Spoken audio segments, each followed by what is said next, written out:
Alors dans cette vidéo, je voudrais reprendre un petit peu ce qu'on a commencé à faire la dernière fois sur le théorème de Thalès, auquel on était à peu près arrivé avant les vacances. Donc je vais l'expliciter ici. On nous donne 5 points dans le plan et il y a 3 conditions à vérifier. La première, c'est que les points A, B' et B sont alignés dans cet ordre. Ils sont alignés dans cet ordre. Ça veut dire qu'ils sont sur une même droite. Alors ici, c'est bien le cas sur cette figure. Il y a cette droite-là, hein, je peux la repasser en orange, cette droite-là. Et donc A, B' et B sont tous les trois sur cette droite-là, donc ils sont bien alignés. Et puis on nous dit dans cet ordre. Alors dans cet ordre, c'est simplement le fait que B' est situé entre A et B, hein. Voilà. Donc c'est bien le cas ici sur cette figure.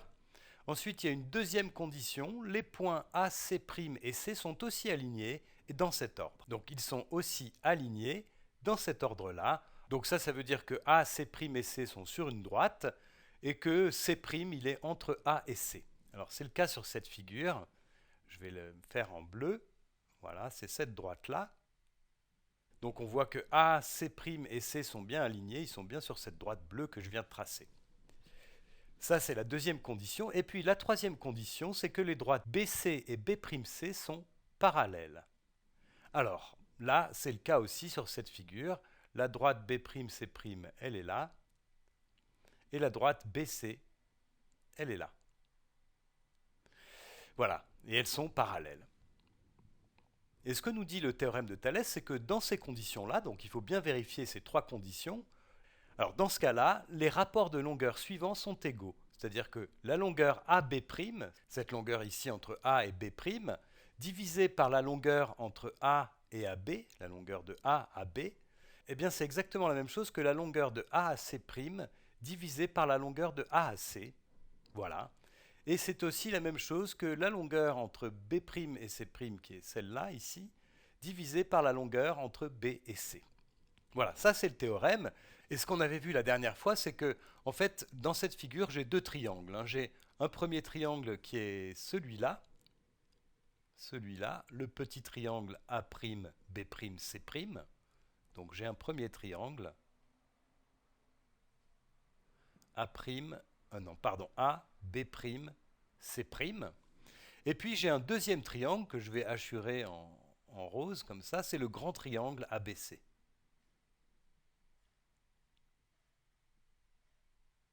Voilà. Donc ça, c'est le grand triangle, triangle A, B, C.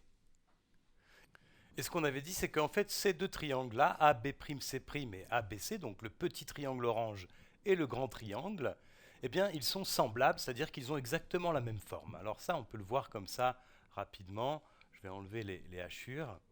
En fait, dans le triangle ABC, il y a cet angle-là qui est commun aux deux triangles, hein. C'est un angle du triangle ABC, le grand triangle, et c'est aussi un angle du petit triangle AB', C'. Et puis cet angle-là, en fait, que je colorie en bleu, eh bien on le retrouve ici. Puisque là, on a ici une droite qui coupe deux droites parallèles, donc ces deux angles bleus ici, ce sont des angles correspondants, donc ils sont égaux puisque les deux droites B', C' et BC sont parallèles. Donc cet angle-là et cet angle-là ont la même mesure, et puis exactement de la même manière, en fait, cet angle ici, l'angle en B', il a exactement la même mesure que l'angle ici en B. Donc ça veut dire que ces deux triangles-là, ils sont semblables. Ces deux triangles-là, ils sont semblables. Ils ont exactement la même forme. Ils ont la même forme, mais pas la même taille. Voilà. On verra plus tard en fait que le triangle AB', eh bien c'est une réduction du triangle ABC. Mais ce qui est intéressant là-dedans, c'est que en fait, c'est une situation de proportionnalité qu'on a déjà vue. Alors ce que je vais faire, c'est faire un tableau. Voilà, je vais faire un tableau comme ça. Ici, dans la première ligne, je vais mettre les mesures du triangle ABC. Donc il y a comme mesure, il y a AB, il y a AAC et puis BC. Ce sont les trois longueurs de mon triangle. Et puis en dessous, je vais mettre les mesures du triangle AB', le petit triangle AB', C'. Donc le petit triangle. Mais je ne vais pas les mettre dans n'importe quel ordre. En fait, je vais essayer de se faire correspondre les côtés. Donc ici, AB, c'est ce côté-là, ici. Et il est compris entre un angle jaune et un angle vert. Et dans le petit triangle AB', C', le côté qui correspond, c'est celui-ci, en fait. C'est celui-ci, puisque lui aussi, il est compris entre un angle jaune et un angle vert. Donc ici, je vais mettre le côté AB'. Et puis le côté AC, c'est celui-là. Il est compris entre un angle jaune et un angle bleu. Donc ici, je vais mettre le côté du triangle AB', C', du petit triangle, qui est aussi compris entre deux angles jaune et bleu. Donc c'est ce côté-là, AC'. Et puis du coup, ici, je vais mettre le dernier côté, c'est le côté B'C', B'C'. Et on peut voir que le côté BC, il est compris entre un angle bleu et un angle vert. Et c'est la même chose pour le côté B'C', qui est lui aussi compris entre un angle bleu et un angle vert. Donc ça se correspond. En fait, ici, dans ce tableau, j'ai placé les côtés qui se correspondent dans le triangle ABC et dans le triangle A'C'.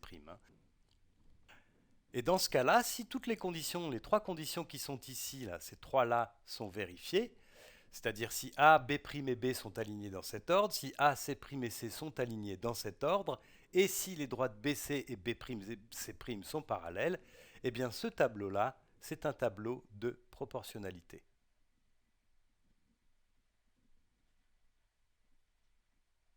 Tableau de proportionnalité. Ça veut dire qu'ici, il y a un coefficient de proportionnalité, ici, ce qui veut dire qu'on peut passer d'une mesure d'en haut à celle d'en bas en multipliant toujours par le même nombre. Donc ça, je vais l'appeler K.